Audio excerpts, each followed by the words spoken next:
Assalamualaikum dan salam hormat. Bersama saya Fazrul Hisham Afandi dalam Berita Pagi Sarawak, edisi Khamis 20 Ogos. Umat Islam di Sarawak diseru untuk terus maju dan unggul, khususnya dalam mempertinggikan syiar Islam berpandukan kerangka Ahli Sunnah wal Jamaah. Ketua Menteri Datuk Patinggi Abang Johari Tun Openg memberitahu ia penting untuk melahirkan generasi Islam, khasnya golongan muda yang dinamik dan berdaya saing. Datuk Patinggi Abang Johari menyatakan demikian dalam amanatnya pada Majlis Doa Akhir dan Awal Tahun Hijrah sempena sambutan Ma'al Hijrah peringkat negeri Sarawak di Masjid Al-Abiyat, Matang Jaya, Kuching malam tadi. Sementara itu, beliau berkata peristiwa penghijrahan Nabi Muhammad SAW perlu dijadikan iktibar dan panduan buat semua umat Islam dalam aspek kepimpinan baginda dalam pentadbiran dan pembangunan negeri malah negara. Ujarnya konsep hijrah perlu dilihat bukan lagi sekadar perpindahan dari satu tempat ke satu tempat, sebaliknya merupakan transformasi atau perubahan minda dan budaya hidup berteraskan ajaran Islam. Majlis itu turut dihadiri Yang di-Pertua Negeri Tun Pen Sri Abdul Taib Mahmud dan isteri Toh Puan Datuk Patinggi Ragat Kurdi Taib. Acara sambutan dimulakan dengan bacaan doa akhir tahun 1441 Hijrah, disusuli solat maghrib berjemaah dan kemudiannya bacaan doa awal tahun 1442 Hijrah. Turut disampaikan ialah tazkirah Ma'al Hijrah oleh Mufti Sarawak Sahibus Samahah Datuk Haji Kipli Haji Yasin. Turut diadakan ialah majlis penyampaian dana berjumlah RM915,000 daripada kerajaan negeri kepada jawatankuasa Masjid Al-Abiyat untuk baik pulih dan pembangunan program masjid. Dalam pada itu, Masjid Baitul Iman Limbang tidak ketinggalan mengadakan sambutan Ma'al Hijrah semalam. Meskipun sederhana, sambutannya tetap mengutamakan prosedur operasi standard SOP COVID-19. Pada majlis tersebut diadakan bacaan doa akhir tahun dan awal tahun, bacaan surah Yasin serta penyampaian anugerah untuk beberapa masjid dan surau terbaik di Limbang. Kemeriahan sambutan Ma'al Hijrah juga turut dirasai dengan penganjurannya oleh RTM Limbang. Majlis diserikan pengisiannya dengan kehadiran Ustaz Suhaimi Muhammad yang menyampaikan ceramah sempena sambutan Ma'al Hijrah. Semua kaki tangan beragama Islam dan pengurus stesen RTM Limbang Yahya Sulaiman turut hadir pada majlis tersebut. Sarawak telah meluluskan peruntukan berjumlah RM265 juta di bawah tabung pemudahcaraan pertanian bagi pelaksanaan projek pertanian dan penternakan di negeri ini.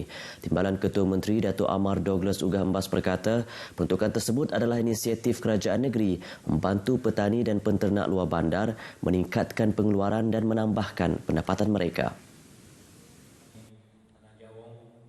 Jelasnya, kerajaan menerusi Jabatan Pertanian Negeri menyediakan pelbagai bantuan dan strategi untuk membantu petani dan penternak meningkatkan hasil mereka seterusnya mengubah taraf kehidupan, khususnya penduduk di luar bandar. Beliau menyatakan demikian ketika berucap dalam majlis input projek ternakan dan pertanian di Dewan Tayung Langoi, Kampung Picin, Tebekang, Serian. Dato' Ahmad Douglas juga menggalakkan petani dan penternak menggunakan teknologi moden termasuk mengaplikasikan kaedah Internet of Things IoT dalam meningkatkan hasil pertanian. Pada majlis ini, input penternakan dan pertanian berjumlah RM1.38 juta disalurkan kepada 68 peserta projek ternakan dan 114 peserta projek pertanian di kawasan Tebedu. Pada majlis berasingan, Dato' Ahmad Douglas menyeru agar Persatuan Nelayan Kawasan di negeri ini membantu petani dan peternak di kawasan masing-masing untuk memasarkan hasil pertanian dan ternakan mereka. Ini berikutan kebanyakan petani dan peternak di negeri ini menghadapi masalah memasarkan produk pertanian dan ternakan mereka. Jelasnya lagi, persatuan tersebut seharusnya mempunyai perancangan yang strategik bagi membantu mereka termasuk untuk memasuki pasaran luar negara, khususnya di Singapura. Ini katanya Sarawak mempunyai Pejabat Pelancongan dan Perdagangan Sarawak Singapura di Singapura yang berfungsi sebagai pusat sehenti untuk pelaburan dan perniagaan khusus untuk produk-produk dari Sarawak. Beliau berkata demikian selepas melawat projek ternakan ikan air tawar kolam. Pelbagai projek pembangunan sedang giat dijalankan di Julau. Ahli Dewan Undangan Negeri Adun Meluan, Roland Duat berkata ia melibatkan 46 buah projek transformasi luar bandar RTP dengan peruntukan sebanyak RM5 juta. Roland Duat menjelaskan selain daripada projek itu, kerajaan juga telah meluluskan peruntukan RM62 juta bagi projek pembinaan loji air baharu untuk kawasan Meluan Julau bagi menyalurkan bekalan air yang bersih. Dan begitu juga N48 Meluan bernasib baik kerana sekarang kita ada kelulusan 62 juta untuk pembinaan loji air baru untuk Meluan dan akan tender akan bermula tahun depan dan sekarang masih dalam consultant work. Projek yang bakal bermula pada tahun hadapan itu berupaya membekalkan 5 juta liter air sehari kepada penduduk di Julau. Beliau berkata demikian semasa melawat tapak Dewan Terbuka Serbaguna SK Nanga Kelangas Julau baru-baru ini. Calon pilihan raya umum PRU Dewan Undangan Negeri Dun Opar dan Mambung masih belum dimuktamadkan lagi setakat ini. Naib Presiden Kanan Parti Pesaka Bumiputera Bersatu PBB, Datuk Seri Michael Manyin Jawong memberitahu ketika ini pihaknya sedang mengenal pasti calon berpotensi untuk dicadangkan kepada Ketua Menteri Datuk Patinggi Abang Johari Tun Openg. Datuk Seri Michael Manyin menjelaskan pihaknya sedang bekerja keras ke arah itu untuk menghantar beberapa nama calon yang berpotensi untuk dipertimbangkan oleh Ketua Menteri. Jelasnya hanya Ketua Menteri sahaja mempunyai hak untuk memilih dan menentukan calon yang akan bertanding di dua kawasan tersebut. Bagi Dun Opar, beberapa nama dikenal pasti untuk dicalonkan dan dihantar kepada Ketua Menteri. Manakala bagi Dun Mambung, beliau menyerahkan kepada Datuk Patinggi Abang Johari untuk menentukannya berikutan kawasan tersebut pada asalnya milik Parti Rakyat Bersatu Sarawak SUPP dan penyandangnya ketika ini adalah Datuk Dr. Jerip Susil adalah dari PBB. Walau bagaimanapun, beliau akan memastikan ke-88 kerusi yang diwakili oleh kaum Bidayuh tersebut akan menang dalam pilihan raya akan datang di bawah gabungan Parti Sarawak GPS. Beliau memberitahu demikian kepada pemberita selepas menghadiri majlis penyerahan input projek ternakan dan pertanian di Dewan Tayung Langoi Kampung Picin Tebekang Surian. Stadium tertutup Sibu dipilih sebagai lokasi sambutan Hari Malaysia tahun ini. Menteri Utiliti selaku Menteri bertanggungjawab bagi sambutan itu, Datuk Seri Dr. Stephen Rundi Utom berkata, Stadium tertutup Sibu dipilih kerana lokasinya lebih ideal berbanding lokasi lain di Bandar Sibu. Bercakap kepada media selepas mengadakan lawatan ke Stadium Tertutup Sibu, beliau memberitahu lokasi itu lebih luas dan mudah untuk mengadakan majlis besar dalam masa yang sama mematuhi prosedur operasi standard SOP COVID-19.